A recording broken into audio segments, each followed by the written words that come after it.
Hello everyone, welcome back to the channel. Today we are going to do a review of this Brompton. I just got back from a 400+ mile bike ride around Japan on this exact bike with almost this exact setup. So let's get right into it and I'm going to tell you what I liked and didn't like about this bike.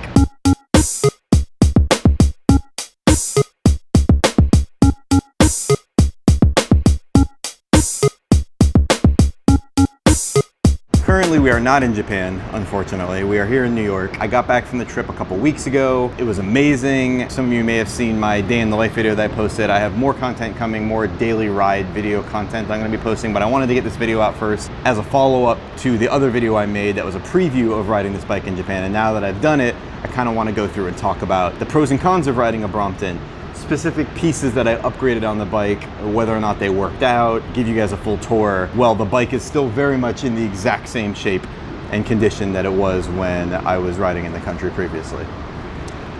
Am I getting kicked out? Hello. So I wanted first to start talking about kind of like overall impressions. First thing I'm gonna say is that this bike was awesome. Straight out of the gate, I'm gonna give it a glowing review and say that I really enjoyed riding this bike on a long distance trip across the country. It pretty much never let me down. As you see it right here, this is pretty much the exact same setup I rode. The only thing that's different is the saddle currently, which I'll also explain in a minute. There's even dirt on it from Japan. That's how fresh off the plane it is. My first topic is gonna be comfortability.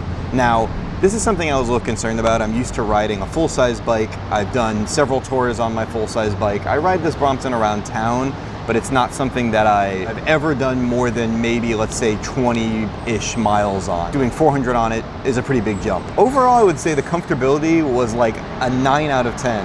And that sounds kind of crazy. Can't even believe I'm saying that. The seating position on this bike is a little bit more upright.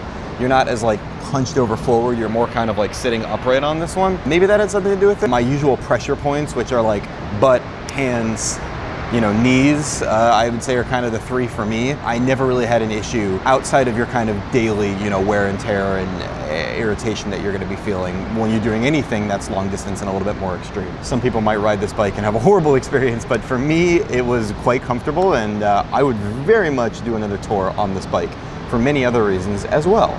Now, it was comfortable, but let's get into the first downside of the bike, and that is its overall speed. I'm gonna give the speed rating overall, I'm gonna give it a 5 out of 10. I am not a fast rider. Most days I was averaging around 8 to 9 miles an hour. I knew going into this ride that I was gonna be riding slowly on touring. I like riding slow. It's not really the kind of thing where I try to pack in as much mileage as I can per day. I like to take it slow and enjoy it. However, this bike kind of took it to a new level. It is quite slow.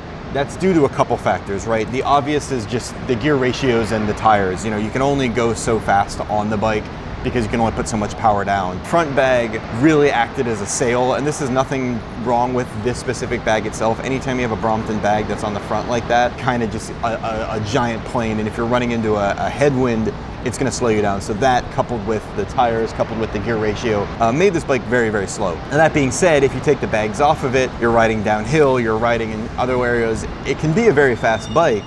The way I was riding it, and the situation I was in, and the setup that I had on it, not a fast bike. Account for the fact that you're gonna be significantly slower probably than you would be on a normal bike.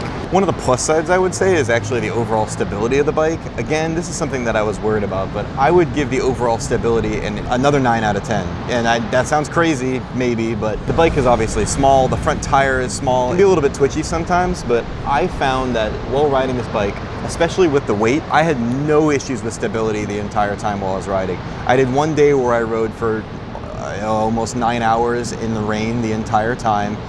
Never had a single slip, never had the bike lose any form of control going uphill, going downhill, going off curbs, bad pavement, good pavement.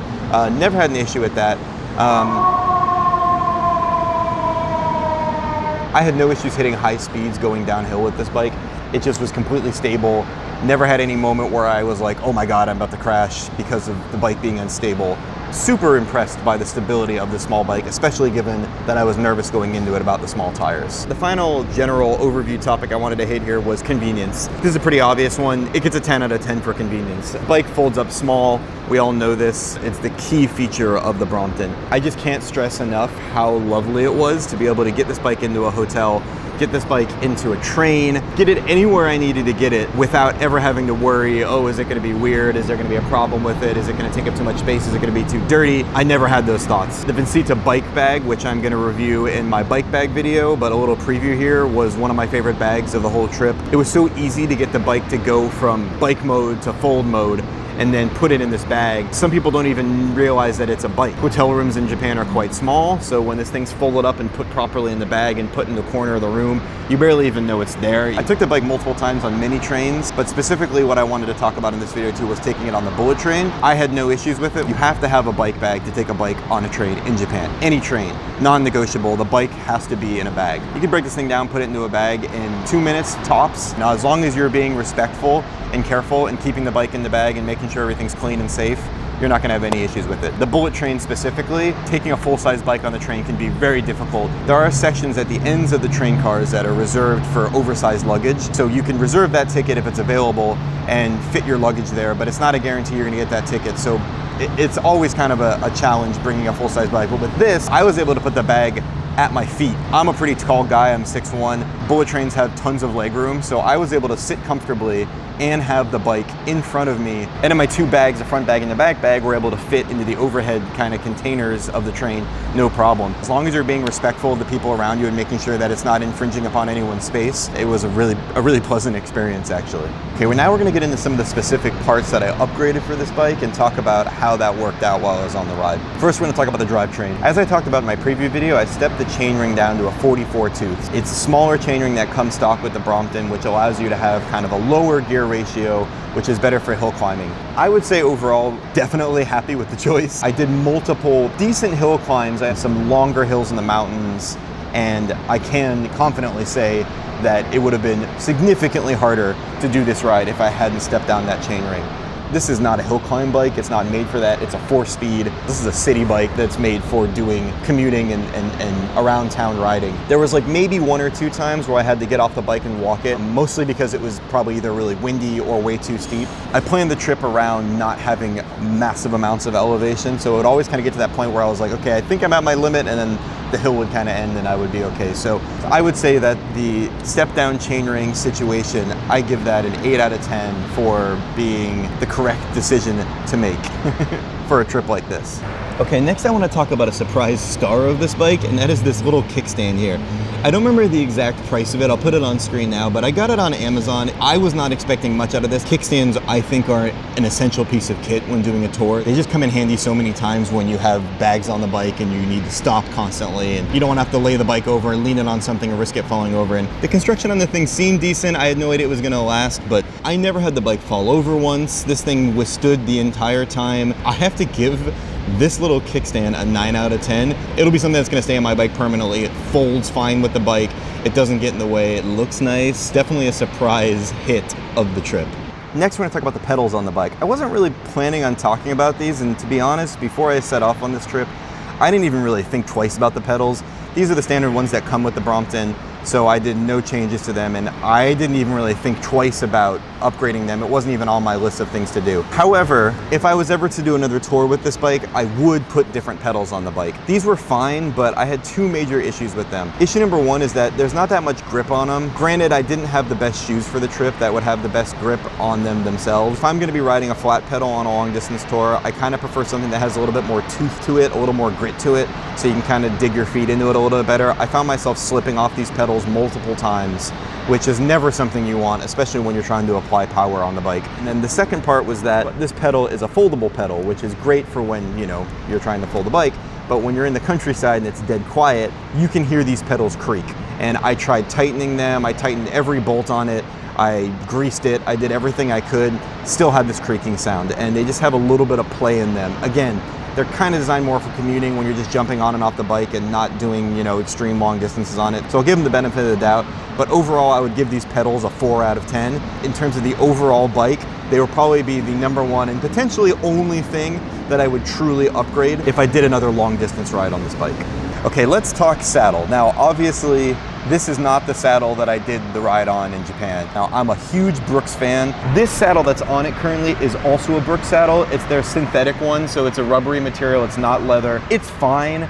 it's okay. What I usually do is I keep this saddle on this bike. It's really great for when I'm riding around town, 10 miles or less, but anything past that, I find it to be quite uncomfortable. That's why I keep it on this Brompton, and I keep the big Brook saddle with the suspension and the leather on my full-size bike, because that's the bike I do most of my long-distance riding on when I'm here in New York. So the Brook saddle that I did the ride with, 10 out of 10. Once again, I would not do another tour with any other saddle. I am completely sold on it. The most comfortable, incredible saddle. I've never had any issues with it. The big Brooks, chef's kiss. Next up here, we're gonna discuss the rear rack. This is a pretty easy one. I'm gonna give this rack a 10 out of 10. It's a titanium rack from HH Innovation. I had zero issues with it. To be honest, when I had the bag on the back of it, I never even knew that the back rack was there, and that's what you want when you have a back rack. You don't want to have to think about the reliability, about any sound it's making, any noise it's making, any movement it's doing. You just want it to do its job and not even exist, really, and that's what it did. So for those reasons, fantastic rack. Keen-eyed viewers will notice that these are not the wheels that I had in the original video, my preview video where I talked about my setup before the trip. I had these really beautiful blue ones that I was super proud of. A couple days after I filmed that video, I went on kind of a shakedown ride around Brooklyn. And during that ride, one of the wheels fell off and is lost to the streets of Brooklyn. More than likely, it's because I didn't tighten it properly. I don't really blame the wheel. It's probably my fault. So what I had to do basically was get a replacement set quickly. So these were on Amazon. I'll put the price here below. Significantly cheaper. You know what? They worked completely fine. And it's a lesson learned. Sometimes you don't need to get the cool thing that has a cool color. These still look nice. They perform fantastically. And overall, I would give these little wheels on the back, I'd give them a 9 out of 10. No issues. Even though I was sad, they worked really well. Okay, next we're gonna talk handlebar grips. These are an upgrade that I did. These are Ergon GP5 grips.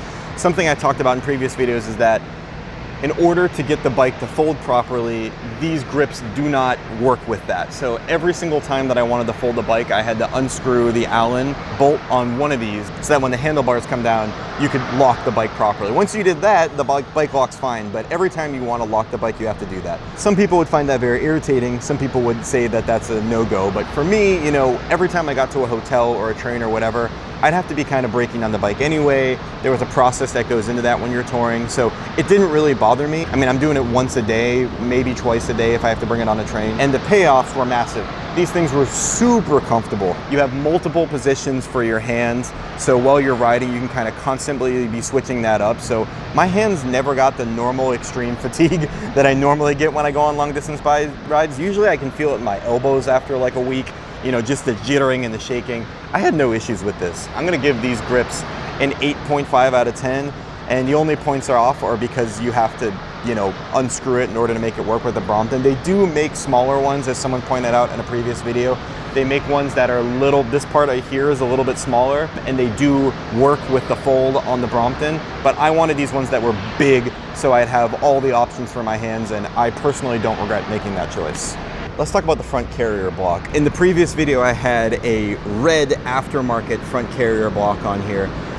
In the last minute, I ended up taking it off and switching it. Red carrier block, aftermarket one that I bought, basically started to become loose on me again. It was something that I just did not want to risk. I didn't want to be out there in the middle of nowhere of Japan and have the carrier block getting loose and failing and then something goes wrong with it. So I went ahead and bought the Brompton official one. It's kind of expensive, and I also don't really like the way it looks. It's just this big chunk of plastic. I had no issues with it. The screws and locking mechanism on the back of it is really solid. It never once budged. The little latch to unlock it worked fine, so I had no issues taking the bag on and off. So overall, I would give this a 8 out of 10. Glad that I went with this upgrade for the trip. So overall thoughts on taking this bike on a long distance trip. I didn't expect I'd be saying this right now, but I would wholeheartedly recommend using a folding bike or a Brompton or something similar on a long distance travel biking trip. However, there are limitations to this bike, and I think it's important to remind people that, you know, you have to really be careful about the planning that you might do on a trip like this. This is not a hill climb bike. This is not an extreme mountaineering machine. This is not an off-road machine. It can do those things in small amounts, but it's really not designed for that. And so if you are going on a route that you've pre-planned, that you know is not going to be too hilly, you know is not going to be too intense, you know is going to have decent roads, this bike is a wonderful match for that kind of ride. I would definitely take this bike on a long distance trip again, without any question, and would absolutely recommend it to anyone, as long as you know the shortcomings and the pros and cons of doing something like this. More content coming soon. Thanks for subscribing. Hit that like button if you want, and we'll see you in the next one. This cart functions as your room key. The check-in process is now complete. Yay! I did it! I'm so happy. This is so much fun. Enjoy your stay at our hotel.